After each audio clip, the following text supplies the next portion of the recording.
Vamos a desarrollar el tema esofagograma, que es el estudio del esófago con medio de contraste. Los materiales que vamos a necesitar van a ser únicamente el sulfato de bario en suspensión o en polvo, ¿sí? En cuanto a la preparación del paciente, el paciente deberá presentarse en el servicio sin ingerir ningún tipo de alimento sólido. A lo sumo puede tomarse un té. Bien, comenzamos. El paciente se va a presentar en el servicio con el pedido del estudio, ¿sí? Va a presentarse para solicitar el turno. Lo que nosotros vamos a realizar primero es controlar los datos del paciente y verificar de qué estudio se trata. El pedido dirá estudio de esófago con contraste o esofagograma. Bueno, le vamos a indicar al paciente qué tipo de medio de contraste deberá comprar y que cuando ya lo haya comprado vuelva por el servicio para que le entreguemos o le demos el turno correspondiente. Cuando el paciente se presenta en el servicio con el medio de contraste ya que ha comprado, entonces lo que vamos a realizar es verificar que el medio de contraste esté en condiciones, que no esté vencido, que no esté abierto. Entonces, todo delante del paciente, ¿sí? Una vez verificado, le vamos a dar el turno al paciente y le vamos a indicar la preparación previa. Como habíamos dicho, debe presentarse el día del turno con el pedido, el medio de contraste y en ayunas, a lo sumo, tomarse un té, nada sólido, ¿sí? Una vez que el paciente se presenta en el servicio el día del turno, volvemos a verificar el medio de contraste, volvemos a controlar que no esté abierto, la fecha de vencimiento, controlamos el pedido, que esté también dentro del turno. Una vez que está todo verificado, lo hacemos pasar al servicio, a la sala de rayos, y le proveemos de una bata, ¿sí? Le indicamos que se descubra de la cintura para arriba, que se quite todo elemento radiopaco que pueda superponerse sobre la imagen, ¿sí? Ropas con brillo, con botones, también corpiño, cadenitas, aritos, piercing, todo elemento radiopaco, ¿sí? Mientras que el paciente se va colocando la bata, nosotros nos dirigimos a preparar un vasito con el medio de contraste, ¿sí? Si es un medio de contraste en solución, entonces colocamos en un vasito una cantidad de medio de contraste, y si es en polvo, debemos preparar en el vasito con un poquito del polvo de medio de contraste y le agregamos agua y batimos bien hasta obtener una solución espesa. Bueno, preparamos una riñonera.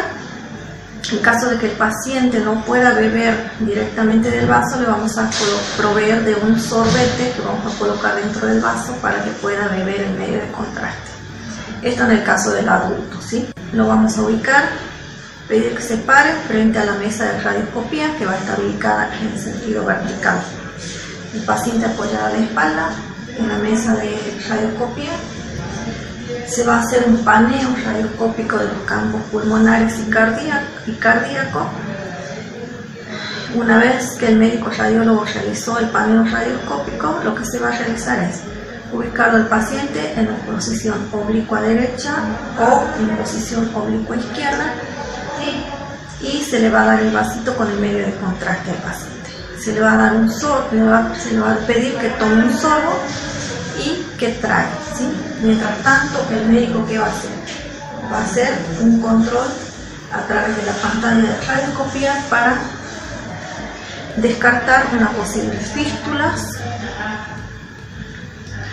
fístulas en el esófago, ¿sí? Perforación en el esófago, continuamos con el estudio y se lo ubica al paciente en posición oblicua derecha, ¿sí? Formando 45 grados con la superficie de la mesa de radioscopía.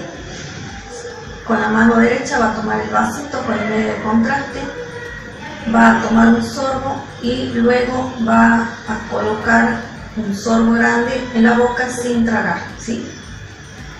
El médico va a observar por la pantalla de radioscopía.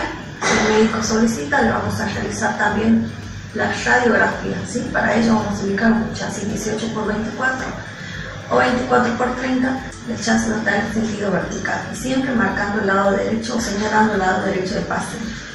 Bien, una vez ubicado el chasis, le vamos a pedir al paciente que trague el medio de contraste y en ese momento se va a realizar la exposición radiográfica. Se pueden realizar posiciones oblicua derecha, oblicua anterior izquierda y también proyección antero-posterior. Una vez que hemos realizado las proyecciones correspondientes, lo que se hace es bascular la mesa de radiología, ¿sí? Primero se le pide al paciente que se ubique en posición dorsal, se va a bascular la mesa de radioscopía que estaba en posición vertical y la vamos a llevar a una posición en Trendelenburg, quedando la cabeza del paciente por debajo del nivel de los pies, ¿sí? La cabeza acá y los pies de este lado. Se le va a ubicar nuevamente al paciente en posición oblicua y lo que se busca en esta proyección y en esta posición es un reflujo esofágico, o para ello también se puede tomar una radiografía con el paciente en posición oblicua. Se le va a dar más medio de contraste, se le va a pedir que trague y se va a verificar de que el medio de contraste pase al estómago. Si el medio de contraste no pasa hacia el estómago, vamos a preparar una solución un poquito más espesa para forzar a que pase el medio de contraste hacia el estómago, ¿sí? Luego vamos a bascular nuevamente la mesa llevándola a una posición de Trendelenburg invertida, es decir, con la cabeza por arriba del nivel de los pies. En esta proyección o en esta posición lo que se busca es descartar una posible hernia hiatal.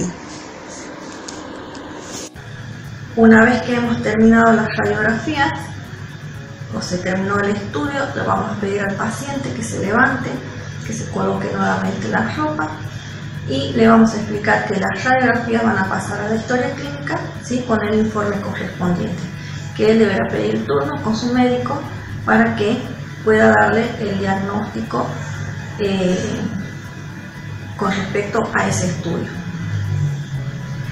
Y también le vamos a explicar que va a tener que beber bastante agua para poder eliminar el medio de contraste que ha ingerido y que no se asuste si la materia fecal es blanca por unos días, ya que eso es efecto del contraste que ha tomado. Una vez que el paciente se retira, lo que debemos hacer nosotros es dejar el servicio en condiciones, ir a desechar todo lo descartable, dejar la mesa de radioscopía limpia, todo elemento que hemos utilizado debe quedar en su lugar de forma ordenada y procedemos a hacer las radiografías. ¿Sí? Colocamos nombre y apellido, hora, historia clínica, dependiendo del servicio, y se lo dejamos para que el médico radiólogo realice el informe de esas radiografías. También tenemos que proceder a anotar en el libro el tipo de estudio que se realizó y la cantidad de radiografías o la cantidad de películas radiográficas que hemos utilizado en ese estudio. Está indicado para ver anomalías del esófago, como ser anomalías patológicas. Está indicado para ver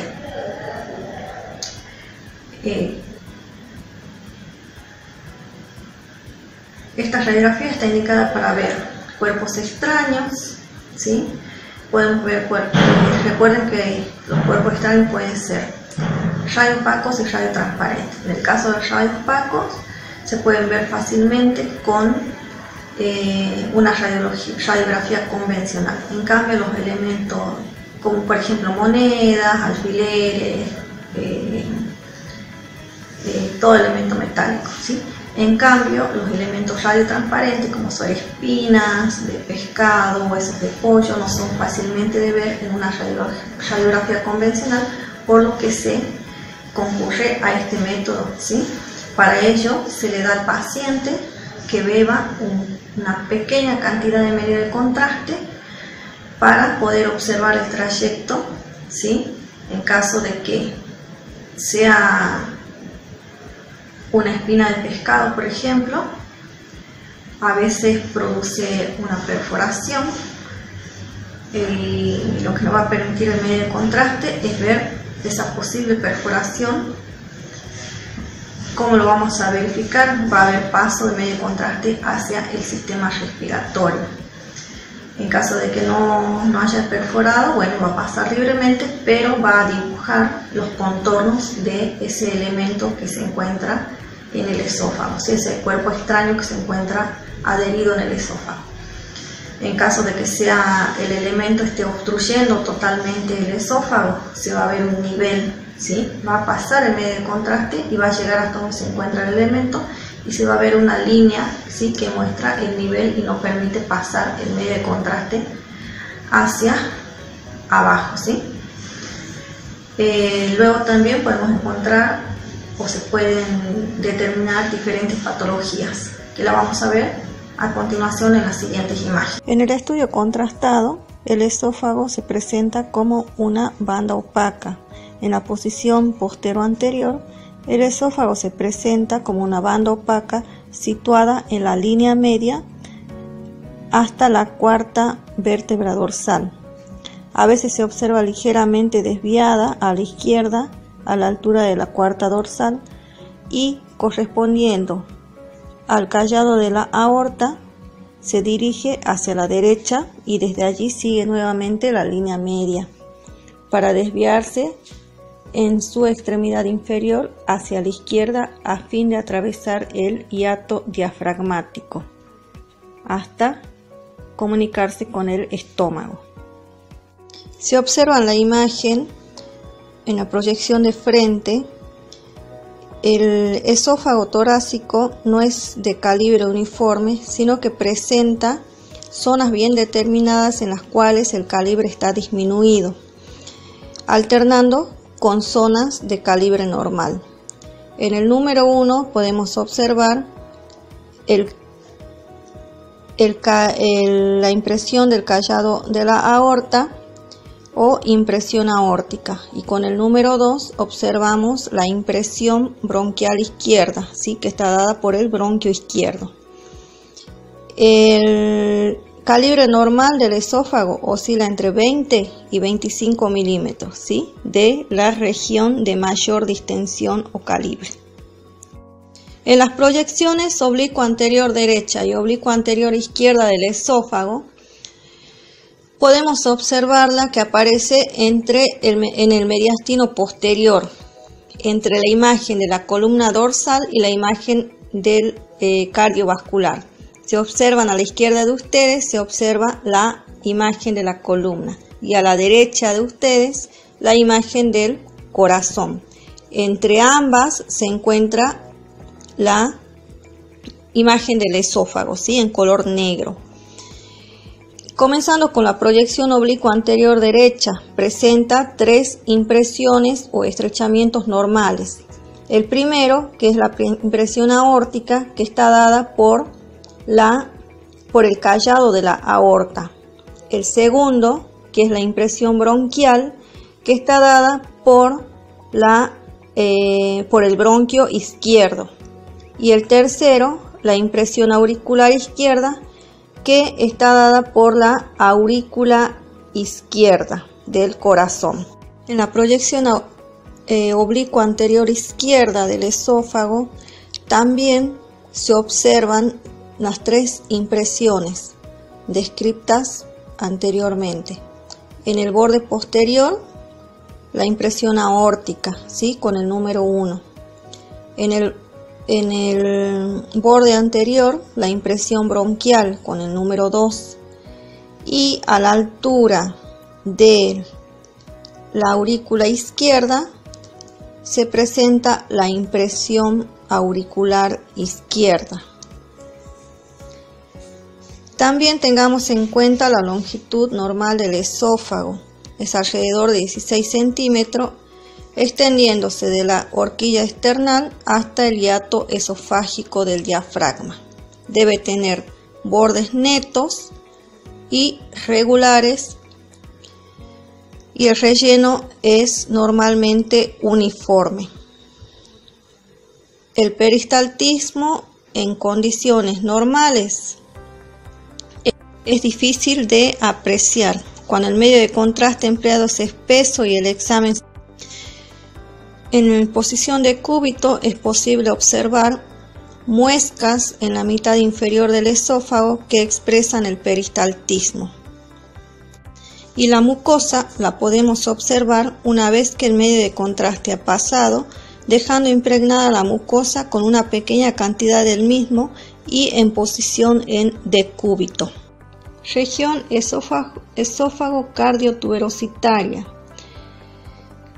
Las nociones anatómicas de esta región: presenta un segmento epifrénico, que es una parte del esófago torácico que mide unos 2 a 2,5 centímetros de ancho, de contornos regulares y neto. Se va a dirigir hacia abajo y hacia la izquierda.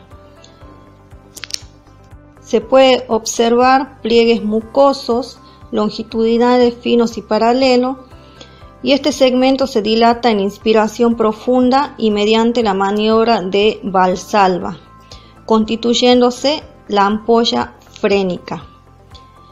El segmento intrahiatal se presenta disminuido de calibre por contracción del hiato esofágico. La proyección radiológica del hiato esofágico es muy variable dependiendo de la proyección y del momento respiratorio. Generalmente se proyecta por encima de la bóveda diafragmática izquierda a nivel de la 9ª o 10ª vértebra dorsal. El segmento abdominal, antro cardíaco o esfínter inferior del esófago, se presenta como una banda opaca que se dirige hacia abajo y a la izquierda de forma ovoidea.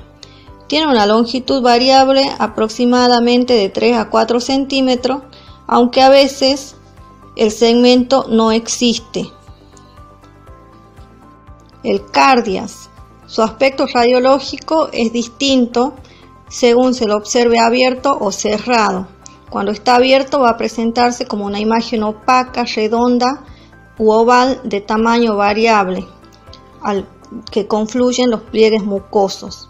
Cuando está cerrado, se expresa por una imagen clara en medio del contraste que impregna la mucosa del fornix.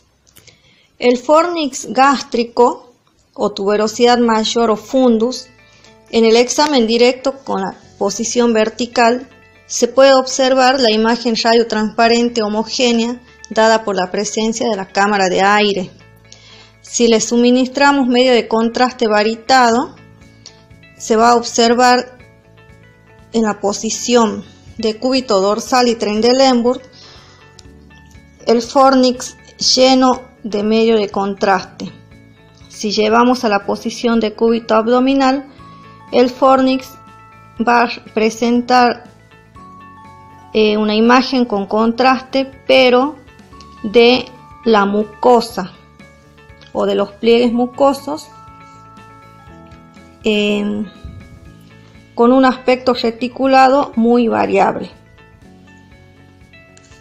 Las alteraciones de la posición o desplazamientos del esófago pueden estar determinados por el aumento de volumen de los órganos vecinos o por atracción ejercida por procesos retráctiles que afectan a los órganos relacionados con el esófago. A nivel de la región torácica, el esófago puede sufrir grandes desplazamientos dadas por su extrema movilidad.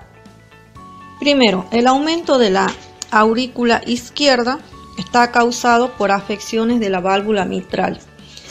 Si observamos la proyección, la primera imagen, proyección oblicua anterior derecha, el esófago se desplaza hacia atrás del corazón. Si observamos la segunda imagen, la proyección de frente postero-anterior, el esófago se desplaza hacia la derecha. Y si observamos la tercera imagen, en proyección oblicua anterior izquierda, esta no nos permite apreciar algún desplazamiento del esófago. Desplazamientos por aorta desenrollada o elongada. Las afecciones de la arteria aorta es una de las causas más frecuentes del desplazamiento del esófago. Una es la arteriosclerosis, que cuando la arteria aorta se esclerosa, se desenrolla, aumentando el radio de curvatura del callado aórtico. En la imagen del centro, que es una imagen frente postero anterior, podemos observar la impresión aórtica exagerada con respecto a la normal. El tercio inferior del esófago se presenta desplazado hacia la izquierda de la línea media por la aorta descendente. Y en las proyecciones oblicua anterior derecha, que es la primera imagen, y oblicua anterior izquierda, la última imagen, se observa la impresión aórtica exagerada y el esófago desplazado hacia adelante. Las alteraciones del calibre. Desde el punto de vista patológico, el calibre del esófago puede presentarse aumentado o disminuido. Comenzamos con el calibre aumentado. Dilataciones. Las dilataciones pueden ser difusas o localizadas. Las dilataciones difusas, como ser la acalasia del cardias, que conduce al megaesófago o esófago-espasmo, es una afección ocasionada por un defecto de la apertura del segmento terminal del esófago y cardias, es decir, del vestíbulo gastroesofágico. Dicha acalasia ocasionaría la estenosis funcional del segmento abdominal del esófago, con una dilatación esofágica por encima. Entonces, ¿qué es la acalasia? Es una dilatación del cardias, ¿sí? Lo que produce un cierre o una disminución de la luz esofágica terminal. ¿Y qué es la estenosis? Es un estrechamiento del esófago, ¿sí? Ahora vemos a continuación. Si observamos esta primera imagen, vamos a ver una acalasia del cardias en periodo inicial. Nos muestra una imagen con medio de contraste en el cual el esófago torácico y luego la detención del contraste a nivel del segmento cardioabdominal del esófago. El medio de contraste pasa de forma lenta o intermitente, es decir, entrecortado de a poquito. El peristaltismo está aumentado, mostrando un aspecto irregular de los contornos del esófago. En esta etapa, la dilatación esofágica es escasa, por lo que aún no corresponde denominación de megaesófago. Si la acalasia persiste, el esófago se dilata y se alarga, presentando un aspecto tortuoso o sinuoso, dando lugar ya a un megaesófago. La región vestíbulo gastroesofágica se estrecha y va a presentar signos de estenosis.